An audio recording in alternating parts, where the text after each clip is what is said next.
fastest growing morning show.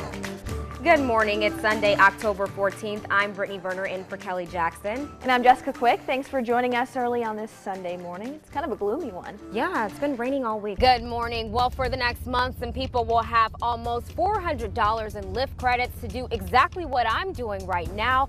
Sit in the back and let someone else drive. Now a 5 on Your Side exclusive involving that car theft in St. Anne involving a teenager. He stole an SUV from a mother whose 3 young kids were still inside. Guys, take a look at this stinky mess. This is one of the many dumpsters in this area that's overflowing with trash, and it's more than 90 degrees today, so you can imagine the smell it's dishing out. Good morning. As you can see, I'm gambling with my life, trying to jaywalk.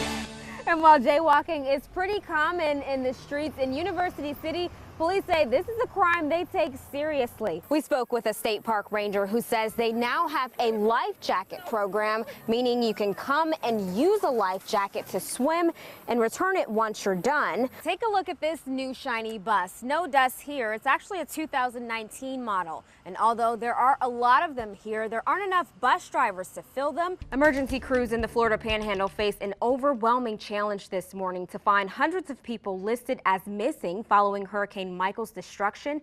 Yesterday in Mexico Beach, they found no one. There are 3 ways to catch a ride with this new electronic cab service that people are seeing around downtown. You can hail a ride through your app, you can call them to come and pick you up, or if you see one around, just flag it down and hop in.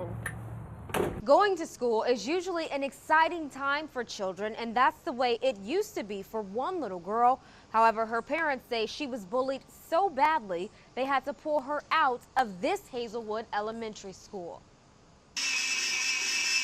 Gathering school supplies before class is what 8-year-old Michaela Norfolk used to look forward to in addition to her classes. Music, science, history. But now this 3rd grader is homeschooled, and her parents say it was a horrifying experience that led her here. We decided to homeschool our daughter because she was a victim of bullying. Monique Norfolk says the bullying got so bad that her daughter was eventually physically assaulted. Pushed me. So I was in his seat in gym class and he kicked me. And after a series of bullying that led to physical and emotional sickness, that's when her parents took action. And so when we saw that she no longer had a desire to go to school, although she loved education, we knew we had to make a drastic change. Part of that change was pulling Michaela out of regular school to get therapy and allowing her to create an organization called We Rise Up for Kids.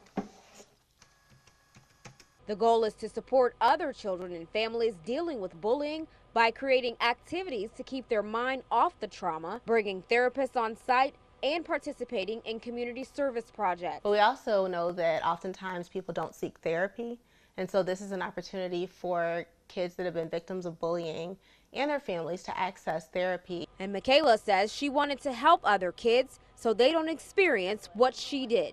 I felt like I was hopeless. I know this is super painful for me, and I didn't want anyone else to have to feel the pain that I felt and the sadness. Bullying doesn't just go away. Like, the effects of it, once it happens, it's long lasting. Those scars are really deep. Well, it's quiet here right now, but if you were anywhere in the Clayton area, you may have witnessed the dozens of protesters that were out here for most of the day. If you take a look over my shoulder, you can see there's still some people here breaking down their things.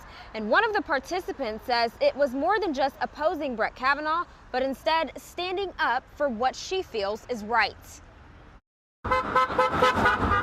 Saturday, a group of protesters hit the streets for the 3rd day in a row to express their objection of Brett Kavanaugh becoming the Supreme Court Justice. And participants like Wendy Sarno say although the protest was centered around Kavanaugh, she believes it's a much larger problem. Under this Republican administration, there is damage being done to women, to people of color, to immigrants, to the planet. Which is why she felt it was important to join the fight in people letting their voices be heard. We are saying no to racism. We are saying no to sexual abuse. While also supporting those victims of sexual abuse. We have to, all of us, especially white people, get our voices heard that we are done with this demeaning, contemptuous administration. And by joining others who are in the same fight, she believes this type of collaboration could bring about a real change. It becomes more visible to all of us of how the power structure in Washington is working,